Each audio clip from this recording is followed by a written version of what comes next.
Estoy activando también las notas de IA por cualquier cosa. Pues muy buenas noches. A nombre de Aleida, nos da mucho gusto continuar con este ciclo de conferencias que esperamos que sea de mucha ayuda para la situación que estamos viviendo ahora, que está viviendo nuestros colegas y toda la gente en Venezuela. Como les hemos dicho, les mandamos mucha fuerza y muchos abrazos. Em, Repitiendo, esta plática se va a quedar grabada. Me sacó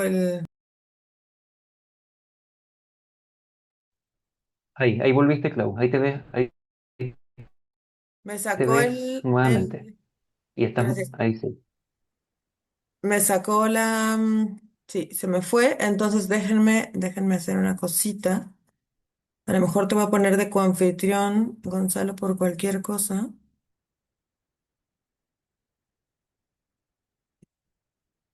Ok, te estoy haciendo coanfitrión. Em, Espero no te distraigas mucho cuando vayan entrando las personas, pero me da angustia que me vaya a volver a pasar lo mismo. Yo los voy admitiendo, pero no te preocupes. Déjame revisar si estoy grabando.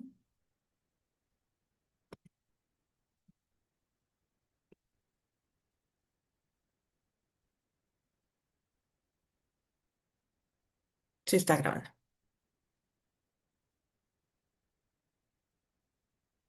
Perfecto. Las cosas suceden a veces en en la virtualidad. Bueno. Tenemos el placer de tener esta noche a un gran colega y amigo, el doctor Gonzalo Chávez, que es médico veterinario, pero él también es psicólogo. Es especialista entonces en etología clínica y en conducta humana también, y por eso hace mucho sentido que tengamos esta plática que amablemente el doctor Gonzalo nos va a dar. Él tiene un magíster en ciencias veterinarias, es máster en etología clínica, tiene un diplomado en etología clínica, docente, es docente, perdón, de etología clínica y bienestar animal en pre y posgrado de universidades nacionales y extranjeras. Es charlista senior en medicina de la conducta, autor de libros, capítulos de libros y artículos científicos en el área de medicina de la conducta y de la salud mental profesional. Actualmente es el vicepresidente de de la Asociación Latinoamericana de Zoopsiquiatría. Gonza, ¿puedes ver si puedes compartir tu pantalla, por favor? Sí, puedo. Sí, puedo. Muchas gracias por este tiempo.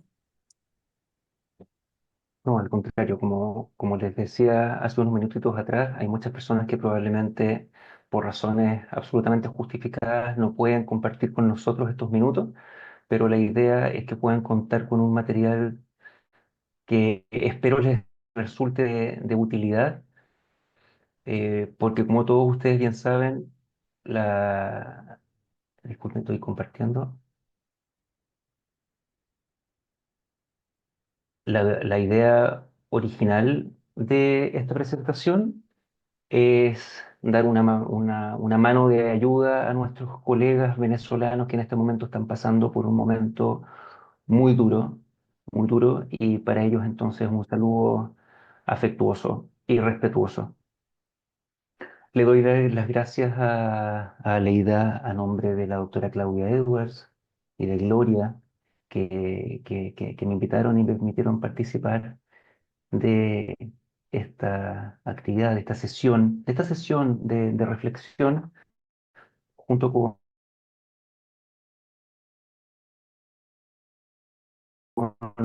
asumido un rol protagónico en el rescate y contención de cientos de animales y de personas en Venezuela. Así que para ellos, como les decía, un especial saludo. Bueno, como decía Claudia, mi nombre es, y desde hace un tiempo atrás, psicólogo también. Y antes de comenzar, quisiera pedirles algo. Y es que durante los próximos 30 minutos intenten dejar de lado, aunque sea por un momento, su rol de médico veterinario. Porque ahora no quiero hablar con el profesional que organiza rescates, que atiende animales, que ha tenido que sostener emocionalmente a otras personas, que ha tomado decisiones difíciles en medio de esta emergencia. Hoy quiero hablarle a la persona que está detrás de ese rol de médico veterinario. Porque antes que médicos veterinarios, todos nosotros somos seres humanos. Y los seres humanos también sentimos miedo, también nos cansamos, también nos quebramos. Y aunque nos cuesta aceptarlo, también muchas veces necesitamos ser sostenidos. Y probablemente muchos de ustedes llevan varios días funcionando casi en piloto automático. Han estado atendiendo pacientes y tomando decisiones en modo automático, ayudando a sus familias.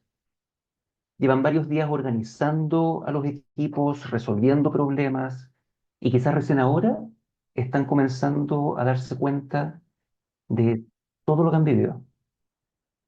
Entonces, esta charla es precisamente para ese momento. Yo no voy a poder enseñarles a cómo sentirse mejor, porque la verdad es que probablemente nadie va a ser capaz de eso. Pero sí quiero recordarles algo de lo que muchas veces nos olvidamos como médicos veterinarios. Y es que quienes cuidan también necesitamos que nos cuiden. Y lo primero que quisiera decirles, quizás sea una de las ideas más importantes de esta conversación, y es que muchas veces cuando escuchamos una charla sobre salud mental, pensamos de inmediato en diagnósticos como ansiedad, depresión, fatiga compasional, estrés postraumático. Pero hoy no quiero que comencemos desde ahí. Yo quiero que comencemos desde otro lugar. Yo quiero que les quede claro que hoy día quiero que conversemos de ustedes. Durante estos días probablemente muchos se han estado preguntando por qué se sienten como se sienten, por qué no pueden dormir, por qué de repente se emocionan con cosas muy pequeñitas, por qué incluso es probable que a veces sientan culpa cuando se toman un descanso, o por qué sienten que tienen que seguir ayudando sin parar, aunque ya no les quede energía. Si alguna de estas preguntas ha pasado por sus cabezas, quiero decirles que ustedes y cada uno de ustedes también han sido víctimas. No solamente rescatistas, también son personas que vivieron experiencias sumamente estresantes.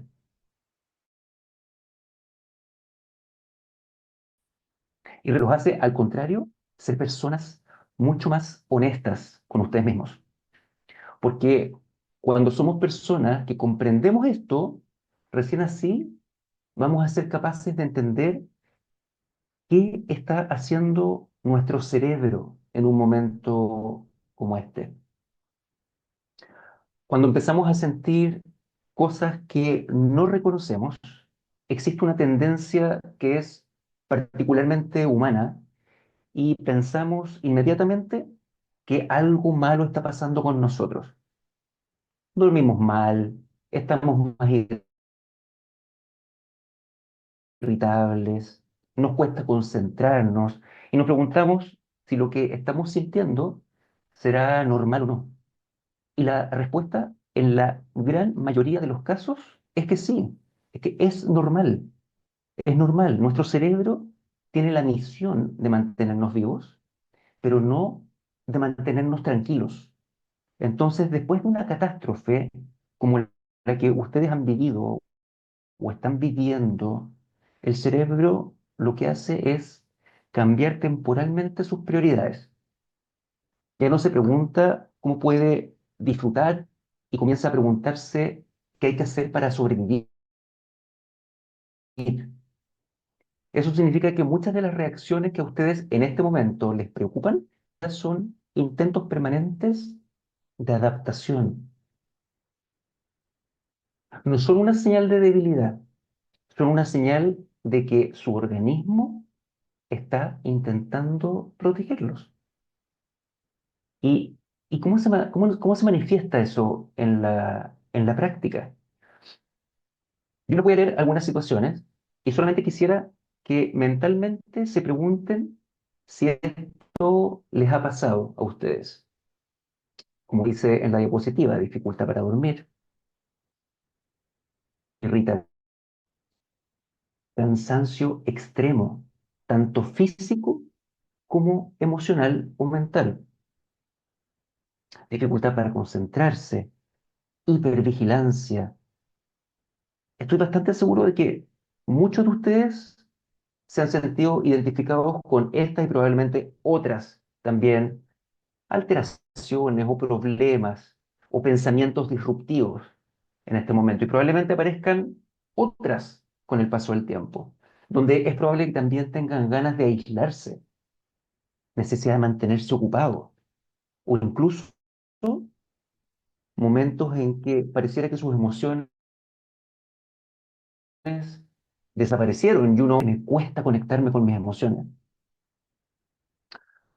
Es por esto mismo que yo quisiera insistir en una idea, y es que estas reacciones durante los primeros días o incluso las primeras semanas después de una catástrofe son todas respuestas esperables. Entonces, el problema no es sentir esto que nos está pasando. Por el contrario, el problema es creer que tenemos que ignorar lo que nos está pasando y tenemos que ignorar lo que estamos sintiendo. Porque si nosotros ignoramos lo que nos está pasando, generalmente eso que nos está afectando no va a desaparecer. Solo lo que va a ocurrir es que esa sensación va a esperar el momento apropiado para que nosotros sí le prestemos atención y sí lo escuchemos. Pero hay algo que muchas veces pasa desapercibido. Muchas veces pensamos que, por ejemplo, después de un terremoto, como ustedes han vivido, perdemos naturalmente edificios, infraestructura, nuestros hospitales, nuestro lugar de trabajo, pacientes. Sin embargo, hay muchas otras pérdidas que no siempre alcanzamos a reconocer. Y se los digo desde un país altamente sísmico como es Chile. Y justamente de ellas es de la que yo quiero conversar. Como les decía, cuando pensamos en un terremoto, solemos pensar evidentemente en estas pérdidas de infraestructura, caminos, vialidad, pero los seres humanos no solo perdemos cosas materiales, también perdemos certezas. Y muchas veces esas pérdidas que son más intangibles, más invisibles, son las que más nos cuesta reconocer. Quizás, disculpa, Muriel está levantando la mano. Muriel,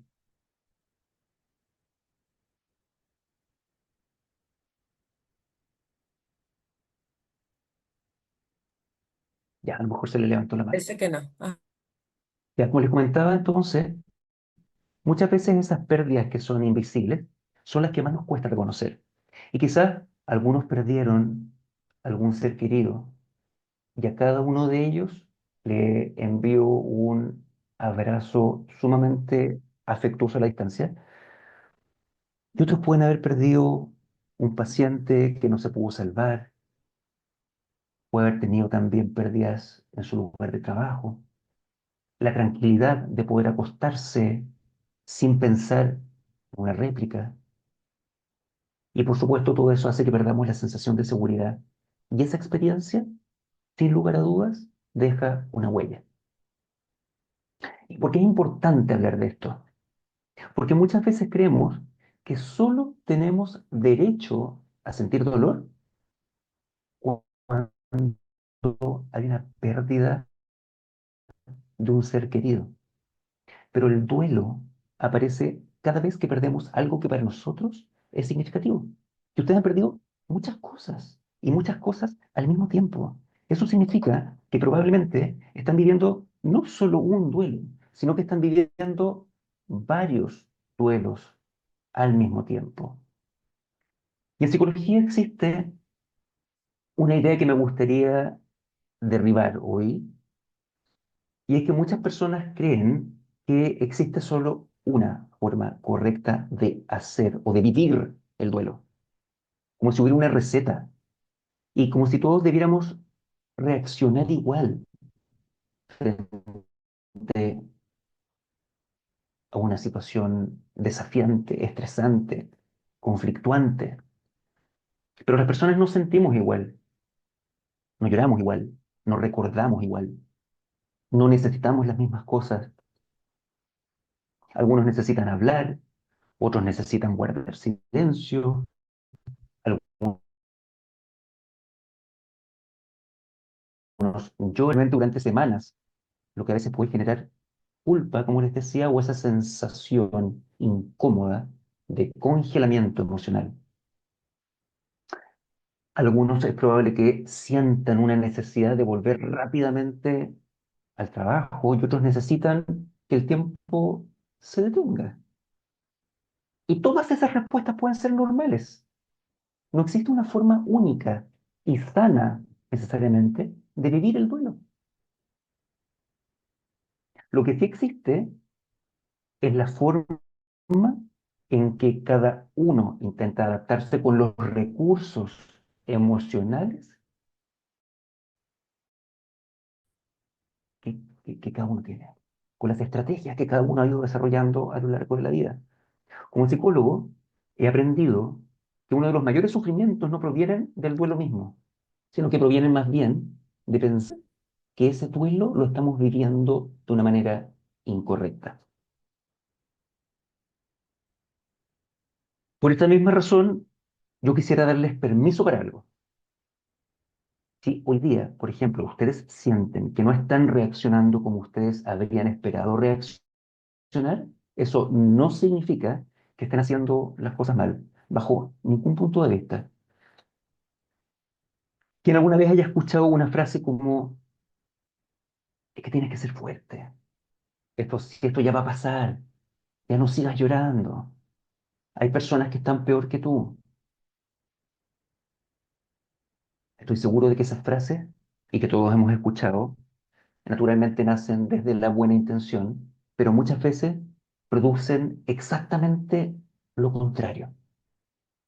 Cuando una persona está sufriendo, normalmente no necesita soluciones inmediatas.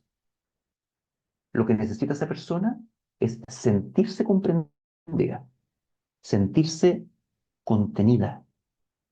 Y a veces una ayuda va a ser mucho más valiosa si nosotros somos capaces de que alguien nos diga, más bien, si es que alguien nos dice, ¿sabes qué? Estoy aquí, te escucho, no tienes que explicarme lo que estás sintiendo, no tienes que hablar si no quieres hablar.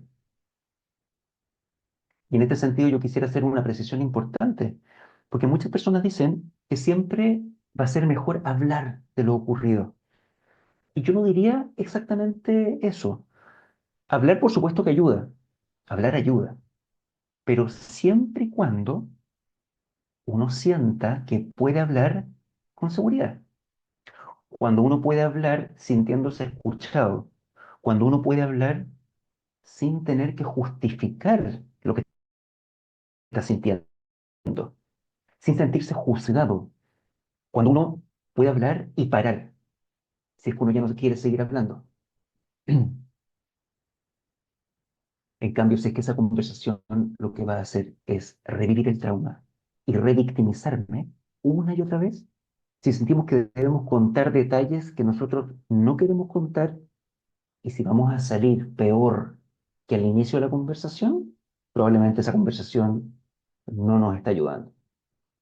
Por eso no se trata de hablar por hablar, sino que la idea es que podamos encontrar espacios donde nosotros podamos hablar de manera segura. Y justamente aquí aparece una dificultad que es muy común de observar en nuestra profesión como médicos veterinarios. Díganme, por favor, si a ustedes les parece conocido esto. Yo voy a describir a alguien y ustedes me dicen o piensen si lo conocen. Es una persona que no descansa porque todavía tiene muchísimo por hacer. Es una persona que siempre está pensando que hay alguien que lo está pasando peor. Es una persona que cree que pedir ayuda probablemente va a implicar que va a molestar a alguien más.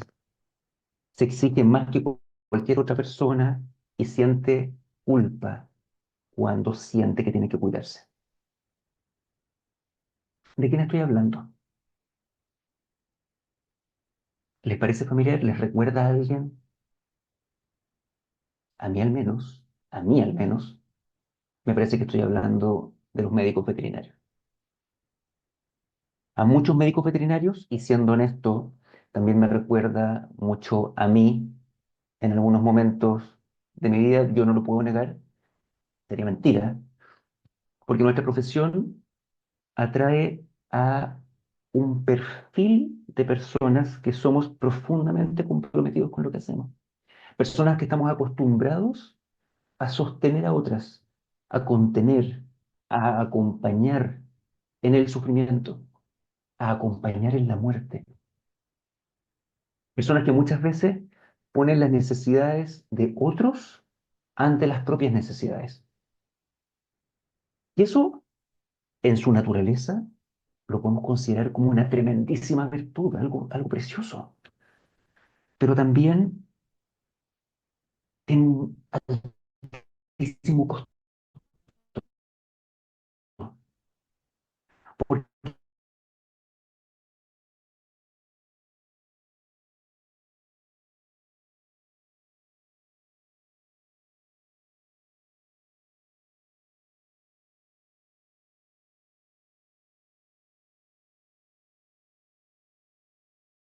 entonces es ahí cuando aparece esta pregunta que es sumamente importante, que es, ¿cómo sé?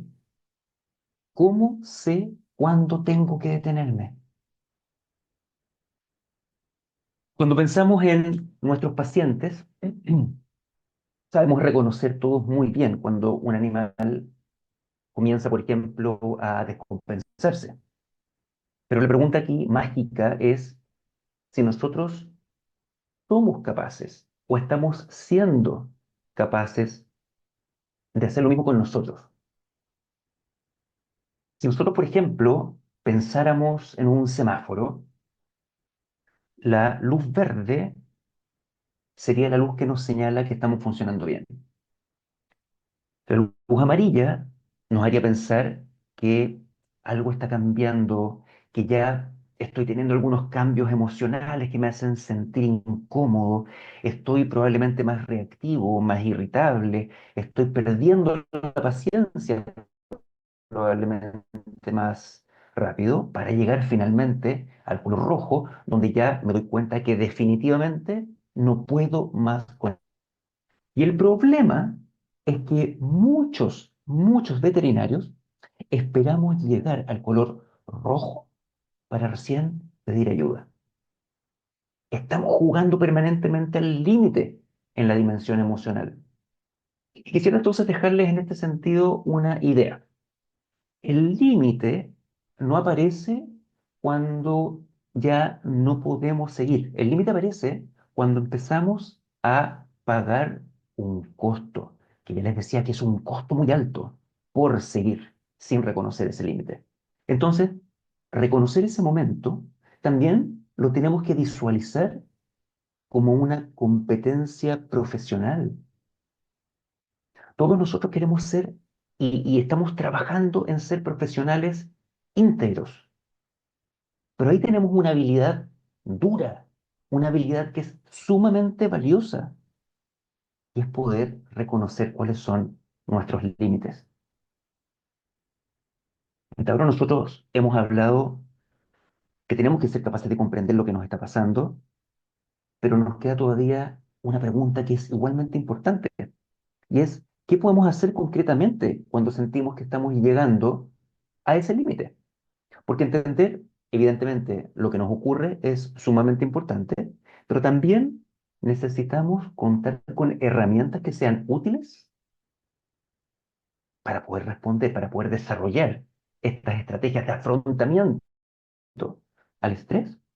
Y precisamente eso es lo que les quiero comentar a continuación.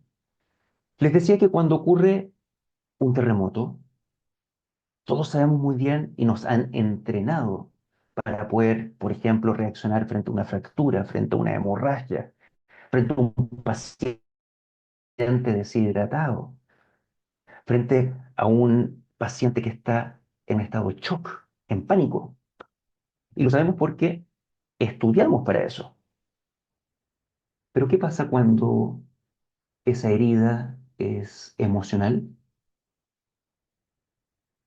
Muchas veces ni siquiera somos capaces de reconocer esa herida, ni sabemos por dónde empezar a curar esa herida. Y precisamente los primeros auxilios psicológicos son para eso. Los primeros auxilios psicológicos, que es un concepto que tienen que haber oído muchísimo estos últimos días, no buscan hacer terapia, no buscan interpretar lo que nos está pasando o por qué nos está pasando. Tampoco busca que seamos capaces de resolver rápidamente nuestros problemas de la vida.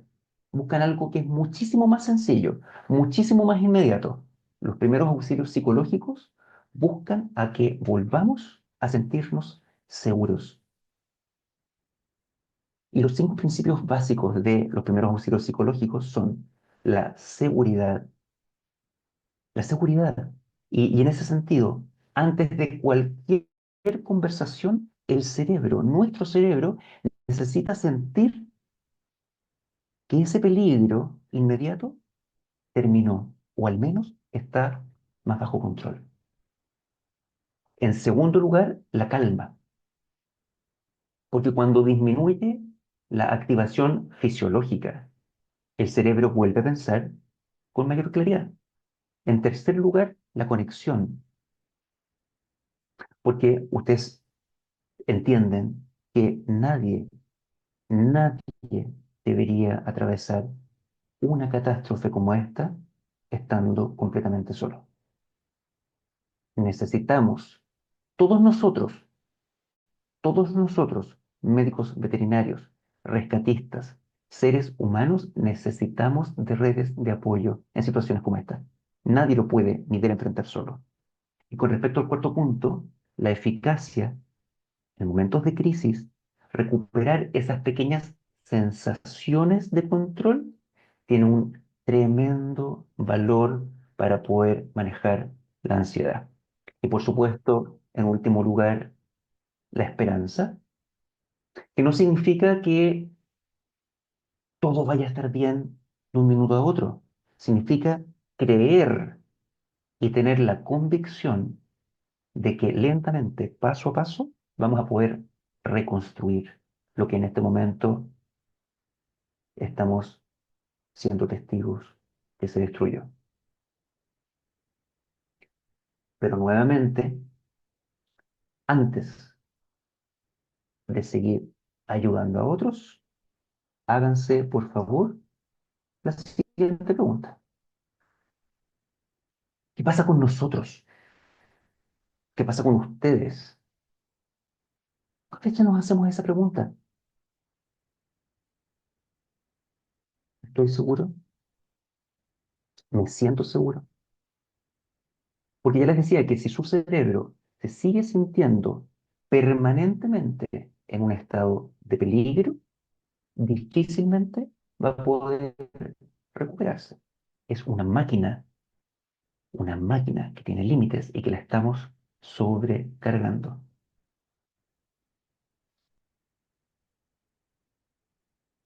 Fíjense lo que les voy a decir ahora. Ustedes podrían preguntarse, ¿estoy respirando? Que parece una pregunta absurda, ¿cierto? Porque naturalmente están respirando. Pero me refiero a respirar de una manera que le permita a ustedes tranquilizar su sistema nervioso. También le podría preguntar si han comido, porque el agotamiento emocional, a veces no lo visualizamos de esta manera, pero el agotamiento emocional es altamente demandante de energía. Es muy caro, biológicamente hablando. Entonces, ese agotamiento emocional también se afecta cuando llevamos muchos días funcionando y ya sin energía. Lo mismo con el descanso, por ejemplo, o con el sueño. Dormir, no lo vean como un premio. Dormir es parte del tratamiento para comenzar a trabajar en la recuperación de esa herida emocional. Y algo que a veces nos cuesta muchísimo, y sobre todo a los hombres, es preguntarnos si es que hemos hablado lo suficiente con alguien. No necesariamente con muchas personas, basta que nos preguntemos si nos hemos de nuevo permitido conversar con alguien con quien yo me sienta seguro.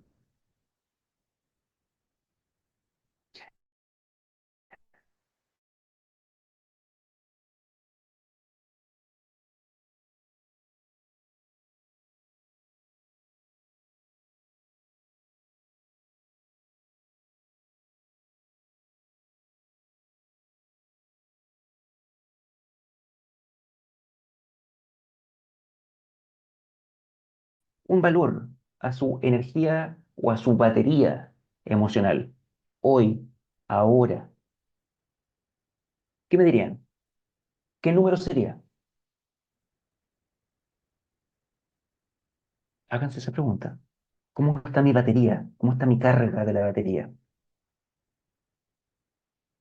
¿Cuánta batería emocional sienten que les queda? Porque muchas veces con ese afán de seguir trabajando y cumpliendo con mi responsabilidad, con mi sentido de responsabilidad, a veces algo equivocado, intentamos volver rápidamente a la carga máxima, al 10, al 100%, al máximo puntaje. Pero yo les pediría que ahora, por favor, tomando conciencia al respecto, hagan o se planteen la siguiente meta. Pregúntense, ¿cuánto necesitan ustedes en esta situación como para poder aumentar en punto? Punto. No 5, no 10, un solo punto. ¿Qué tienen que hacer para lograrlo? Muchas veces lo que ocurre es que pensamos que para empezar a sentirnos mejor, tenemos que ser capaces de resolverlo y abordarlo y enfrentarlo todo de una vez. Y normalmente la recuperación ocurre exactamente al revés. Un pequeño paso, una pequeña meta, una meta alcanzable, realista, aterrizada, y luego otra, y luego otra, y así sucesivamente. Sin embargo, hay un obstáculo que muchas veces nos impide darnos ese permiso.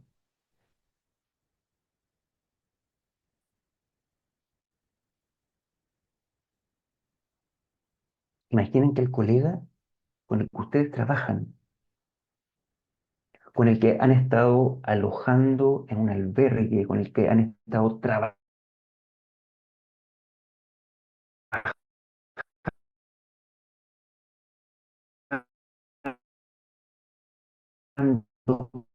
codo con terreno, sintiendo, o les dice, ya no doy más, estoy agotado, ya no puedo dormir, siento culpa, les dice, tengo miedo, ya no doy más. ¿Ustedes qué le dirían? ¿Qué le responderían?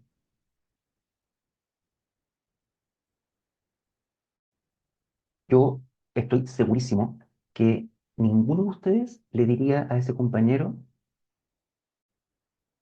deja de quejarte, no seas débil, no seas exagerado. Nadie, nadie. ¿O me equivoco? Entonces, ¿por qué? ¿Por qué nos hablamos a nosotros siempre de una forma en la que jamás le hablaríamos a un compañero? ¿Por qué somos tan duros con nosotros? ¿Por qué nos castigamos? ¿Por qué nos maltratamos?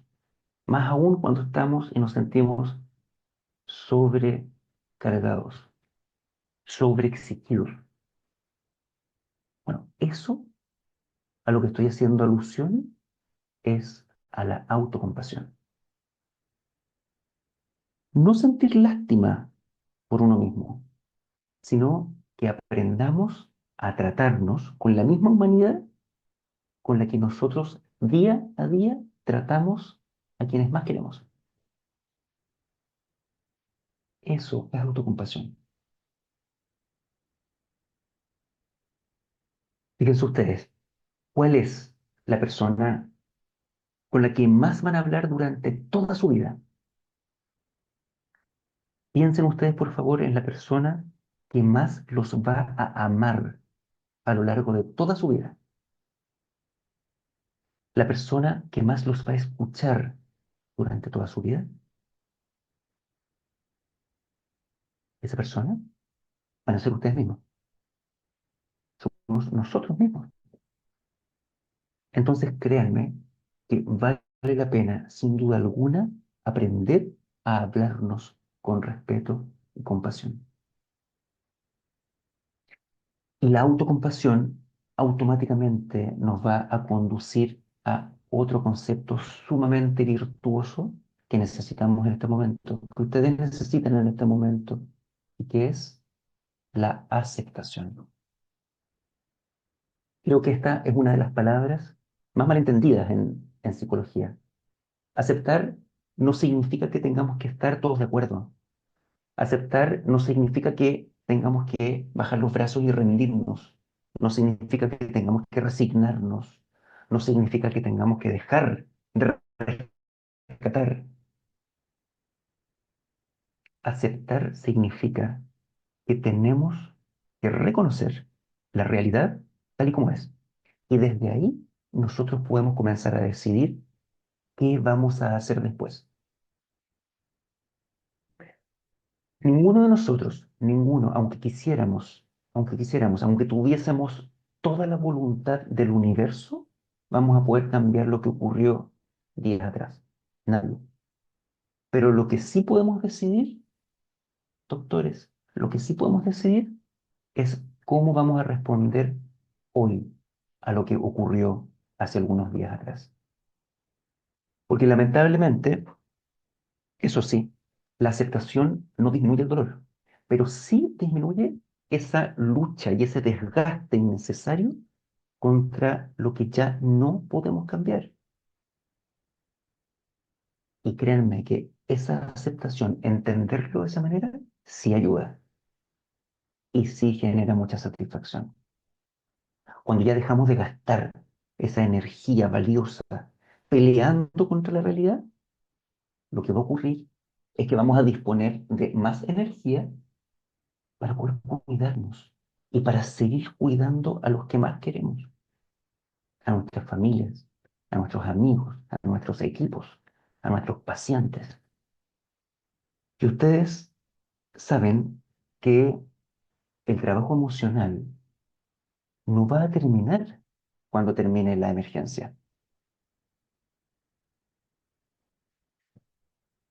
Cuando la emergencia comience a estar día a día un poquitito más bajo control, van a comenzar a aparecer, les decía inicialmente, otras emociones que durante los primeros días probablemente no encontraron el espacio como para poder manifestarse.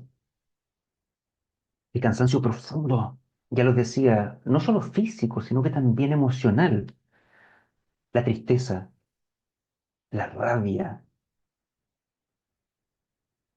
transitar entre las distintas etapas del duelo. Y recuerden ustedes, existen muchos tipos de duelo. Solamente el duelo tradicional, el duelo por la pérdida de un proyecto de vida, el duelo por la pérdida de nuestros lugares de trabajo, de nuestra certeza. Ese tránsito no es lineal. Podemos pasar de una etapa a la otra, podemos saltarnos etapas. En algunos ya les decía va a durar más tiempo, menos tiempo.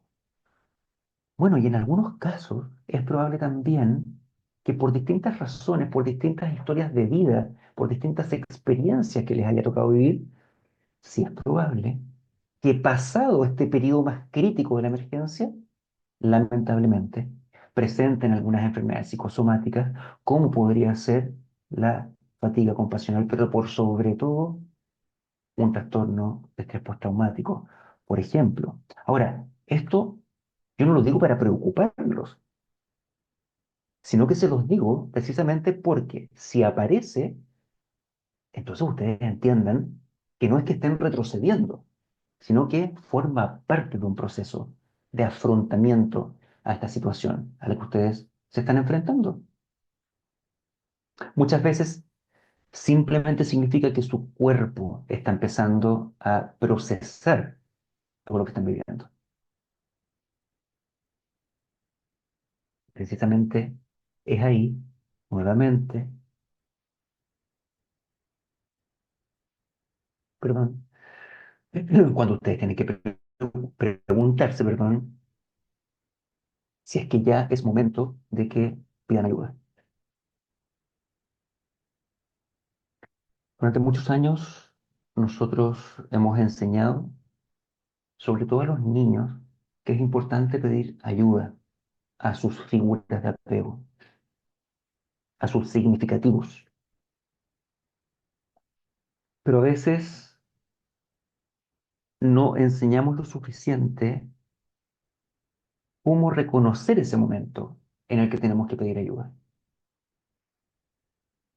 En la diapositiva que les estoy presentando en este momento, en la columna de la izquierda, les muestro varias señales que pueden ser indicativas de que la luz ya está pasando de amarillo a rojo.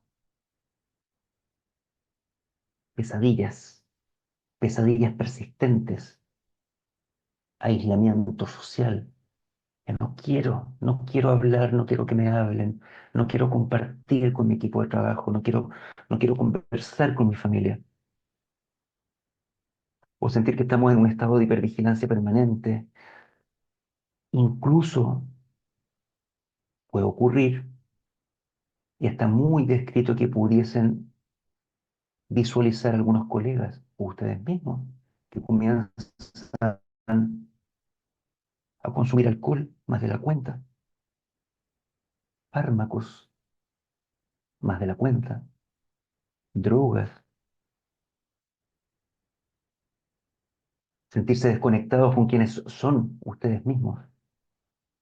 Si esas señales aparecen, si algunas de esas señales aparecen, especialmente si persisten con el paso de los días o interfieren, ustedes notan, sobre el comportamiento normal en su vida cotidiana, entonces créanme que hay que pedir ayuda.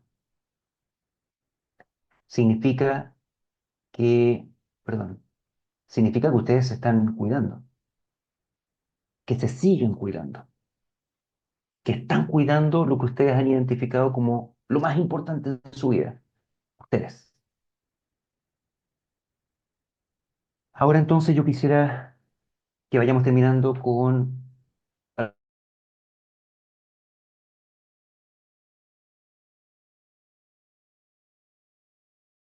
ustedes cuenten con dos herramientas que ustedes pueden utilizar ahora.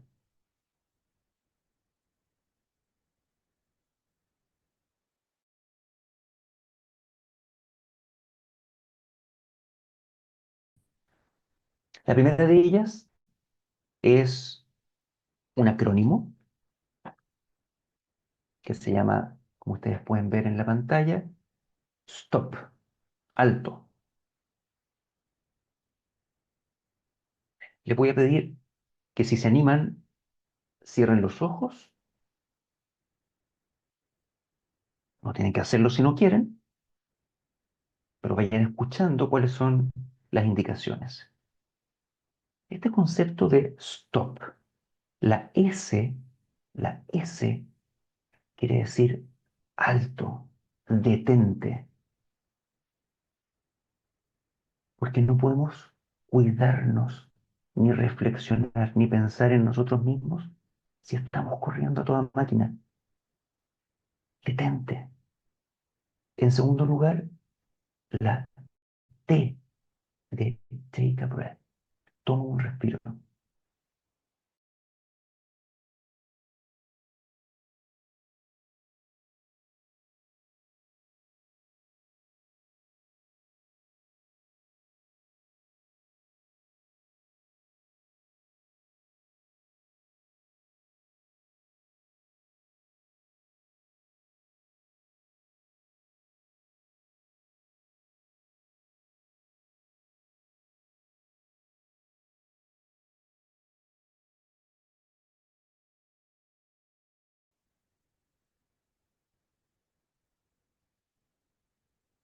Continuamos ahora con la O del stop,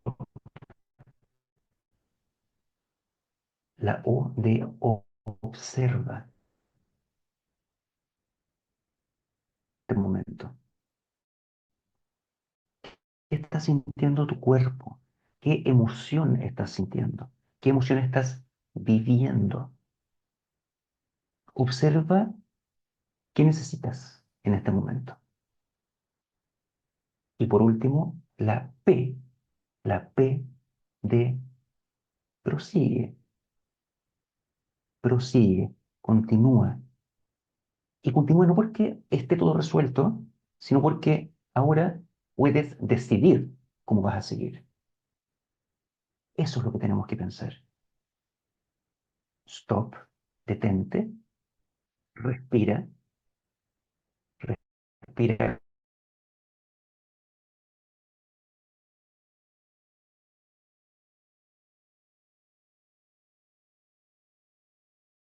4 segundos en 6 tiempos. Este es el ejercicio que nos va a permitir entonces poder tomar conciencia de lo que estamos sintiendo y de dónde estamos. A veces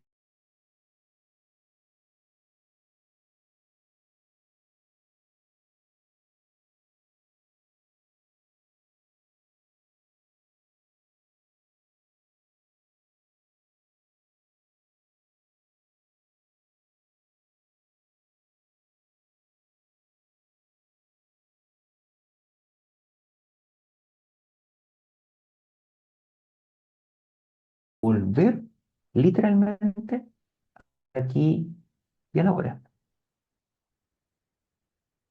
Veamos entonces un segundo ejercicio donde yo les voy a pedir que miren, miren alrededor de donde se encuentran en este momento. El ejercicio, muy simple, se llama 5 4 3 2 1. Les voy a pedir que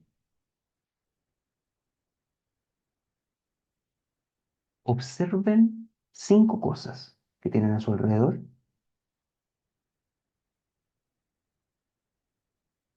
detecten 4 cosas que pueden tocar, 3 sonidos que pueden escuchar, 2 olores que puedan percibir y finalmente una sensación corporal que puedan reconocer. 5 4 3 2 1. 5 cosas que ves, 4 cosas que puedes tocar, 3 sonidos que puedes escuchar, 2 olores que puedes percibir, una sensación que puedes reconocer. Cuando vivimos una experiencia traumática, nuestro cerebro muchas veces vuelve naturalmente, ya lo decíamos, una y otra vez, a este evento traumático que nos revictimiza.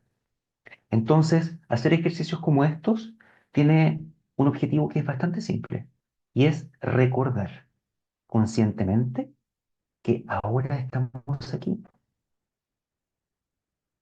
No elimina el dolor ni la preocupación, pero disminuye la intensidad al menos con la que estamos reviviendo esa experiencia. Yo les pediría que no subestimen el poder de volver a conectarse con el presente, de tomar conciencia, como les decía, del aquí y el ahora. Pero existe también otra herramienta que probablemente sea aún más importante y ya así vamos terminando,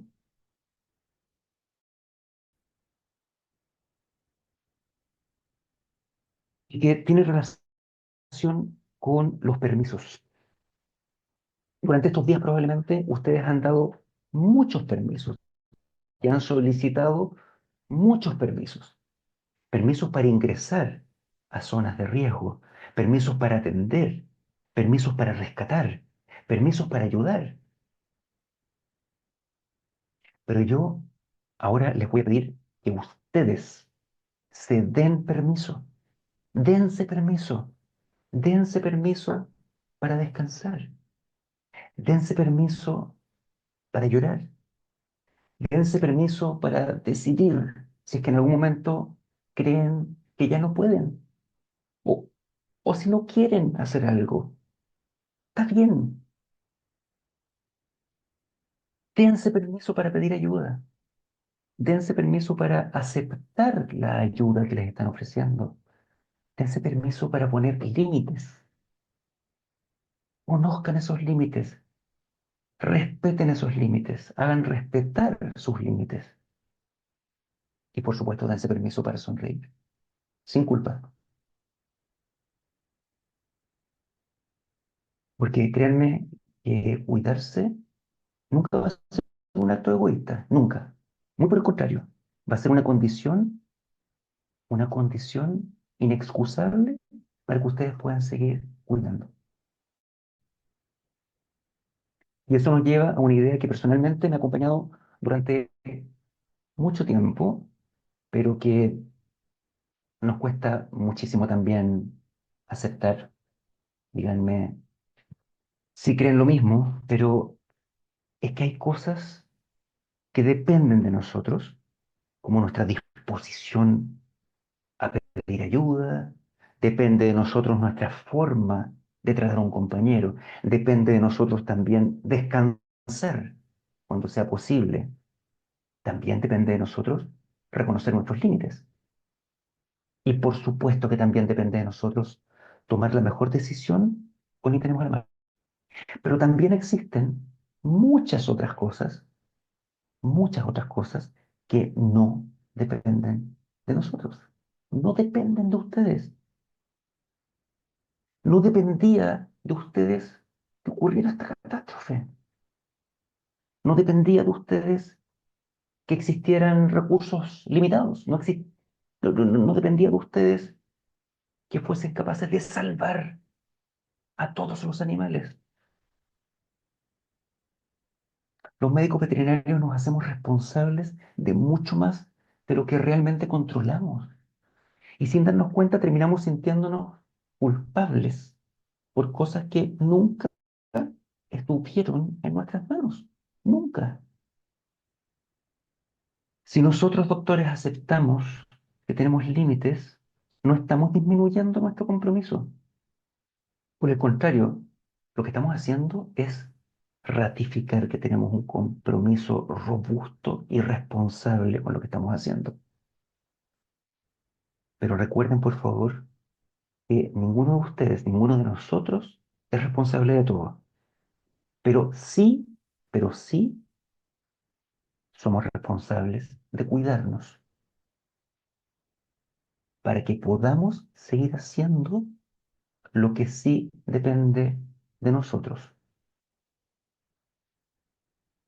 Y quisiera terminar ahora con una reflexión. Yo no sé cuánto tiempo va a pasar hasta que todo vuelva a la normalidad. Nadie naturalmente lo sabe. Pero lo que sí sé es que dentro de algunos años, quizás ya no se acuerden cuántos pacientes atendieron, pero sí se van a acordar, créanme, sí se van a acordar de las personas con quienes compartieron esta experiencia. Sí se van a acordar de quien los escuchó. Sí se van a acordar de quien les tendió la mano cuando necesitaban un abrazo. Sí se van a acordar de quien los mandó a descansar y a dormir para que recuperaran energía y se tranquilizaran.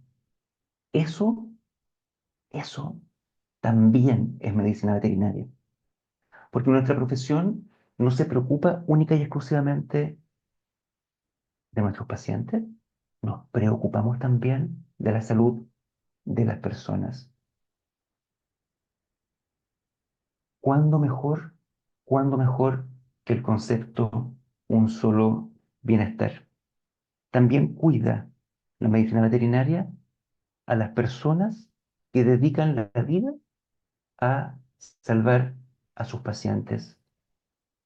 Eso es medicina veterinaria.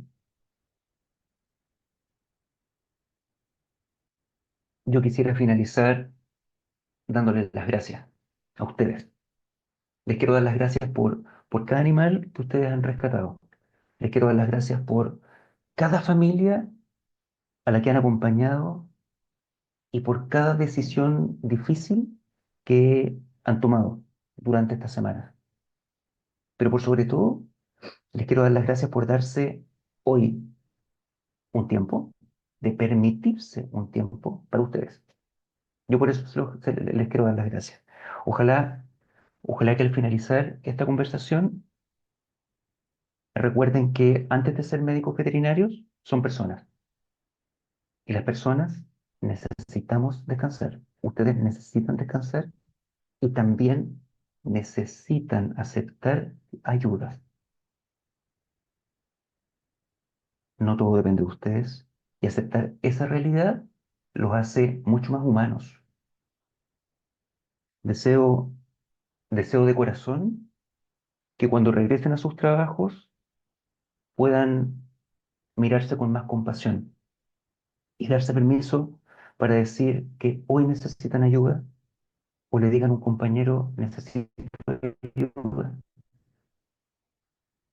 o si reconocen que un compañero necesita contención, se den el tiempo también de contenerlo a él.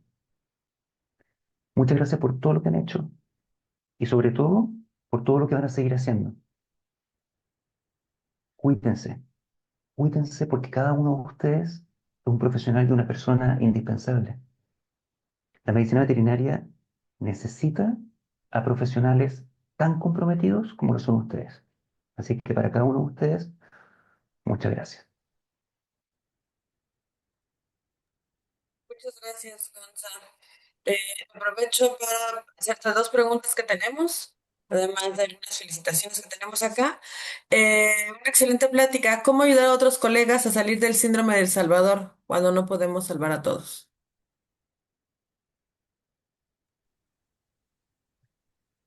A propósito de los límites, es importante comprender y aceptar, que fue uno también de los conceptos al que hice alusión, de que hay ocasiones donde vamos a tener colegas y compañeros de trabajo que requieren más que una conversación y primeros auxilios psicológicos. Cada uno de nosotros, dada la realidad personal y profesional a la que nos hemos enfrentado a lo largo de la vida, nos hace a algunos más vulnerables y a otros, no quiero decir vulnerablemente resilientes, porque la resiliencia era que todos podamos superar lo que están viviendo, pero la resiliencia va a ser el resultado de este trabajo emocional que ustedes y cada uno de ustedes va a comenzar a desarrollar. Pero a propósito de la pregunta, creo que en este contexto es mucho más valioso y realista que seamos capaces de visualizar algunas señales de alerta, es decir, algunas señales anticipatorias que nos hagan acompañar a este compañero a solicitar ayuda profesional con un psicólogo, terapeuta, psiquiatra que tenga formación, que tenga capacitación en desastres como para poder dar una orientación terapéutica apropiada. Eso creo yo que es mucho más importante porque probablemente, ya les decía, solamente con un acompañamiento y con buena voluntad y con cariño y afecto y contención, no vamos a poder no vamos a poder contener a personas que requieren de un manejo profesional especializado.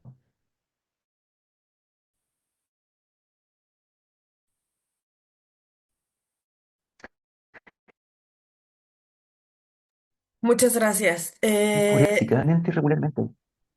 Existen instrumentos, disculpa, con esto termino, existen instrumentos de evaluación de bienestar emocional, bienestar psicológico, bienestar social, que pueden ser administrados y autogestionados muy fácilmente y que eso nos permite al menos tener una no nos da un diagnóstico, pero sí nos orienta respecto del estado general y emocional, perdón, en el que nos encontramos y que nos ayuda a tomar conciencia de que tenemos que buscar ayuda profesional.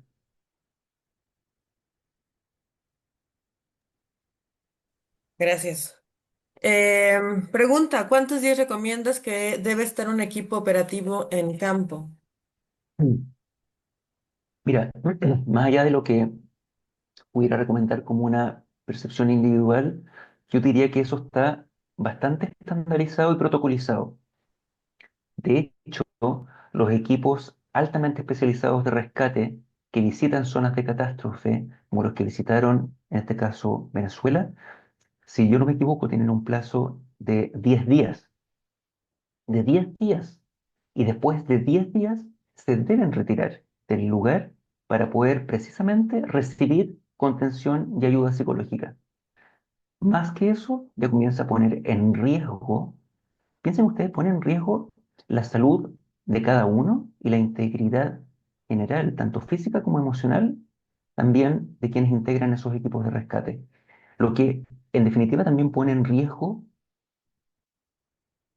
a los, en este caso, animales o personas de ser rescatados. Por eso hay que ser también responsable en ajustarse a las recomendaciones de los protocolos internacionales, que precisamente los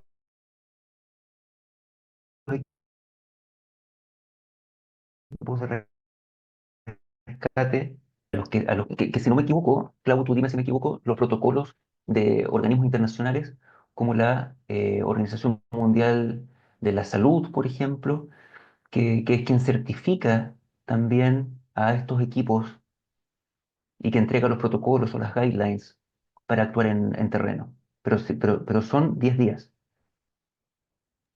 Sí, nosotros no nos dejan desplegar más de 10 días y forzosamente tenemos que tomar días de descanso después de eso. Ajá, tal cual.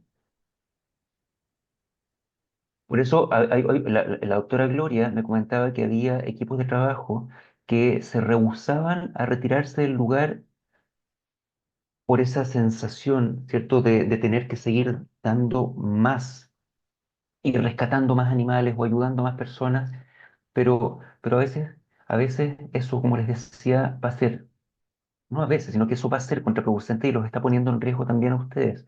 Por eso es importante ajustarse a los protocolos que han sido diseñados por especialistas en la materia para poder asegurar que tanto el rescatista como la potencial víctima o el rescatado puedan salir bien del proceso del rescate. Definitivo, muchas gracias. Es figura muchas de sus asociaciones de mucha ayuda y proponen estos momentos difíciles. Muchas gracias, Gonza. No sé si alguien más tiene alguna pregunta. Em, Bueno, yo espero que esta conversación, les insisto, haya sido de ayuda. Disponen de la grabación para poder compartirlas con los rescatistas, con los médicos veterinarios, con las personas que están voluntariamente trabajando en rescates para poder encontrar un poquitito de, un- permitirse un momento de reflexión sobre el autocuidado. Espero que les sirva de ayuda, Clau. no, lo seguro mucho. Mucho a todos, incluyendo los que no estamos ahí en estos momentos, pero que necesitamos escuchar lo que nos dijiste hoy, ¿no? Yo creo que a muchos nos cae, nos queda el saco, independientemente si estamos en esta situación o no, así que muy útil, muchísimas gracias. Me sacó, espero que no tengamos ningún problema con la grabación, pero la estaré subiendo y mandándoles un correo a todo el mundo. Gonza, muchas gracias. Descansa, descansa en todo el mundo y mucha Muy fuerza. buenas noches. Buenas noches. Un abrazo grande para los colegas venezolanos. Gracias. Muchas gracias. Chao, Pedro.